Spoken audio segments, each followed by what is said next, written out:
penonton yang dirahmati Allah, sekali lagi kita bertemu di dalam rancangan Nadwah Ramadan bersama saya di Hikmah Channel. Sidang penonton yang dirahmati Allah, selain daripada perkara-perkara wajib, kita juga tidak harus lupa ketika mana kita berpuasa, kita juga digalakkan untuk melakukan perkara-perkara yang sunat. Jika kita lihat mana-mana kitab fiqh, banyak terdapat di antara perkara-perkara sunat yang disebut oleh para alim ulama.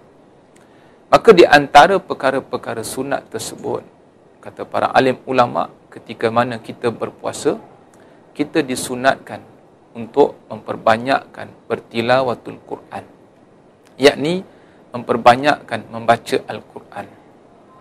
Ini bersesuaian di mana bulan Ramadan adalah bulan di mana turunnya Al-Quran, seperti mana yang telah difirmankan oleh Allah Subhanahu wa ta'ala, Syahrul Ramadan alladhi unzila fihi Al-Quran. Kata Allah, bulan Ramadan adalah bulan di mana diturunkan Al-Quran. Maka kita mengambil semangat Ramadan itu dengan cara kita memperbanyakkan bertilawatul Quran. Kerana itu, di dalam adat orang Melayu, bila sampai saja Ramadan, riuh di mana-mana masjid, di mana-mana surau diadakan suatu kumpulan untuk mengkhatamkan Al-Quran. Alhamdulillah. Mudah-mudahan semangat Ramadan ini kita dapat bawanya di luar daripada bulan Ramadan. Kata Nabi SAW, la tu'thirul kalama bi ghairi zikrillah, fa innal kalama bi ghairi zikrillah turithu qaswatal qalbi. Kata Nabi, janganlah kamu memperbanyakkan berkata-kata sesuatu yang lain daripada ucapan yang membawa manusia mengingati Allah.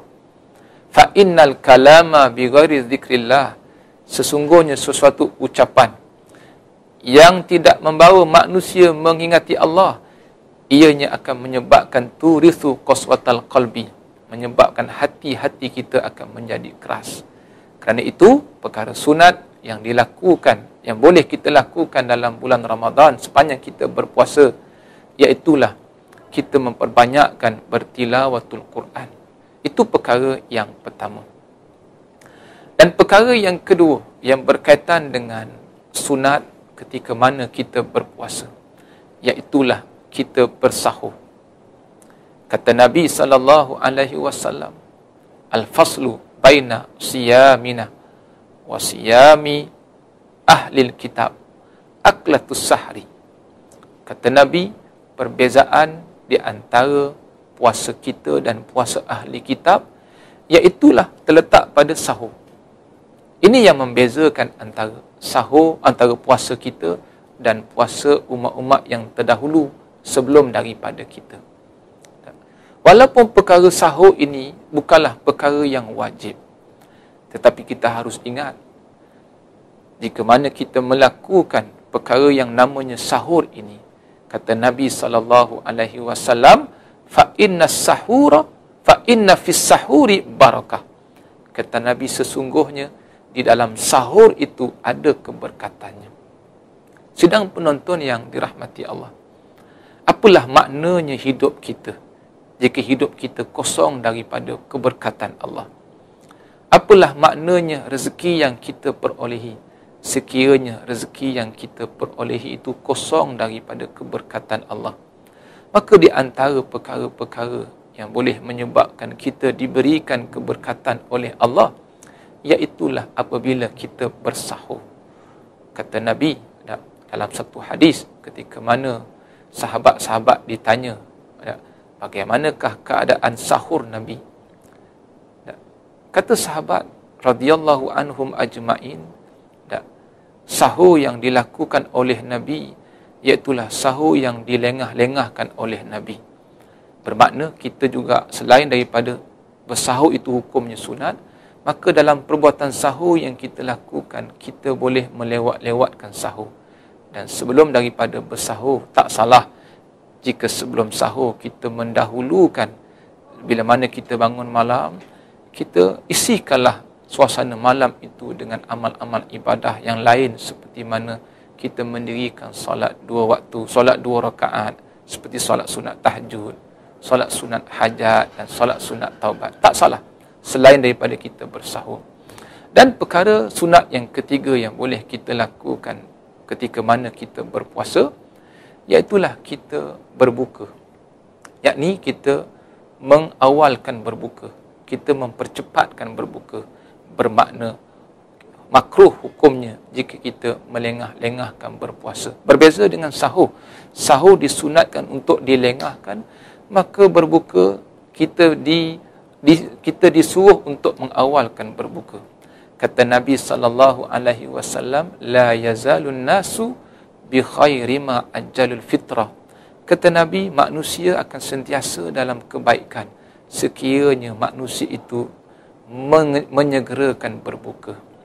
Sidang penonton yang dirahmati Allah, satu perkara yang saya ingin ingatkan kepada sidang penonton sekalian, ketika mana kita berbuka, marilah kita menjauhkan diri kita daripada melakukan amalan, perbuatan yang boleh menjuruskan diri kita dalam perbuatan membazir.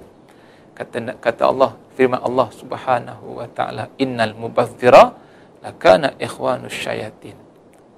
Dan Allah sebut sesungguhnya membazir ini merupakan saudara daripada syaitan. Di samping kita mengejar perkara sunat ketika berpuasa, yakni berbuka, janganlah kita campur adukkan perkara itu dengan amalan-amalan yang boleh menyebabkan kita tergolong dalam golongan saudara-saudara syaitan, iaitu membazir. Sidang penonton yang dirahmati Allah, sebenarnya perkara penting yang terdapat di dalam ibadah berbuka puasa ini, dia boleh menyebabkan hubungan kita sesama keluarga, hubungan yang jauh dapat dirapatkan, dapat dijalinkan semula.